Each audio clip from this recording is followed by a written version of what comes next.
What's up, YouTube? Let's get right to it.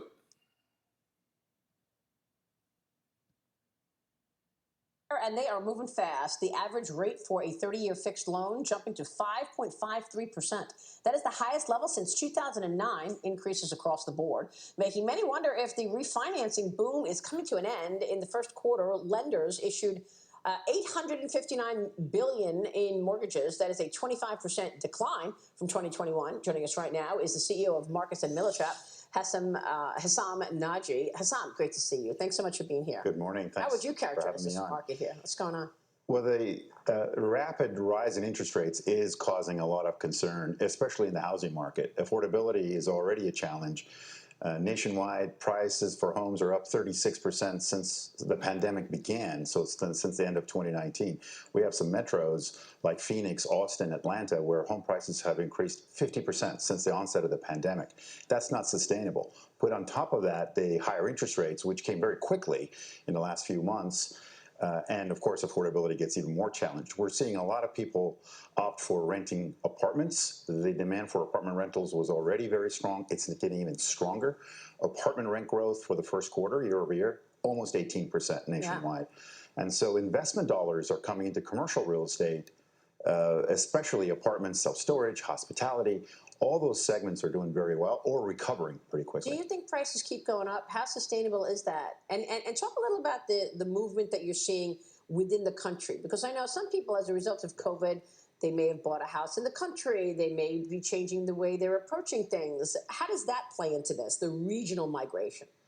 Well, the migration is a very important factor. We've seen the job growth leaders be in Texas, Arizona, Nevada, and urban markets like San Francisco, Seattle, New York, Los Angeles have lagged, and because of the obvious effects of the pandemic.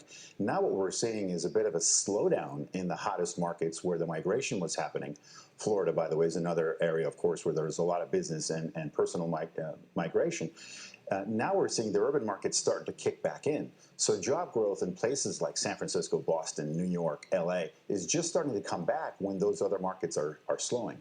But the personal preference to be in these if you will, the Sun Belt and the smile through the country is here to stay.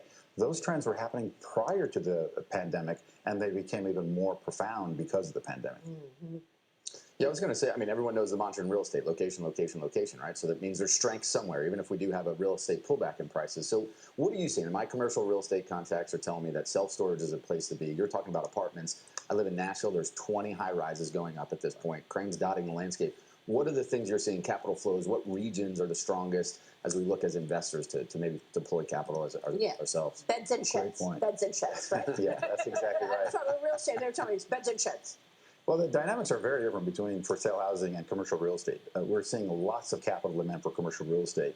It is an inflation hedge. Apartments, hotels, and self-storage are great examples of the ability to adjust rents fairly quickly, and therefore the inflation hedging becomes even more popular.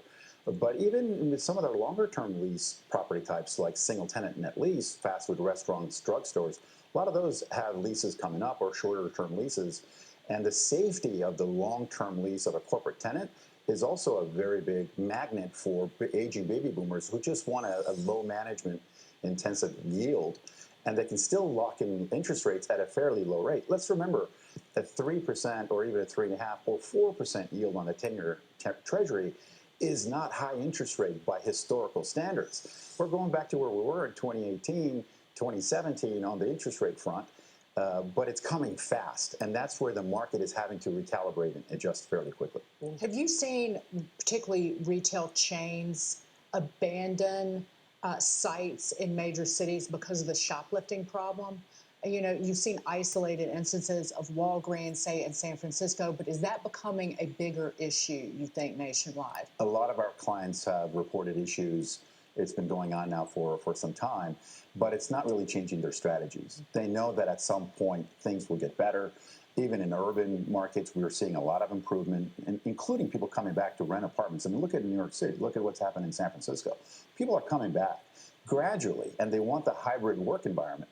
So the situation is getting better. On the retail front, what's really fascinating to see is the reimagination of retail, where a lot of very astute investors are buying older, tired shopping centers, and they're reshaping them and renovating them to a whole other type of a property that attracts people, mainly for experience and entertainment. Yeah, services and experience. Exactly. They're doing that in Lynchburg, Virginia, at the mall. But the mall is now Dick's Sporting Goods is the anchor tenant, or it might be a cheesecake factory. Right. If you're lucky, maybe there's a Bass Pro Shop nearby.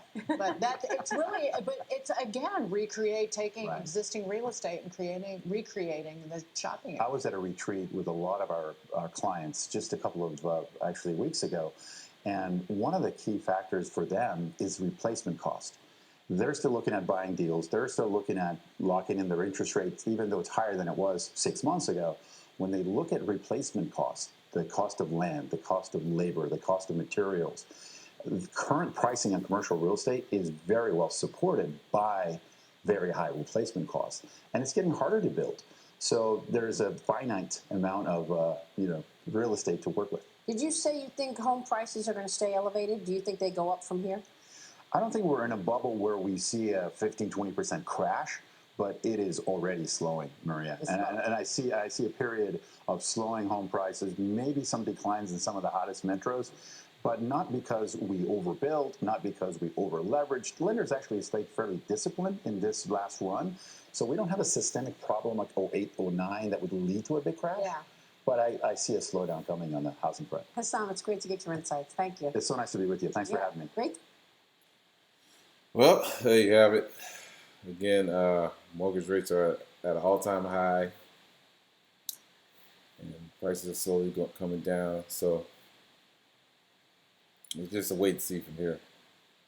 Like the video, hit that like button, and I'll see you on the next video. Yeet, yeet.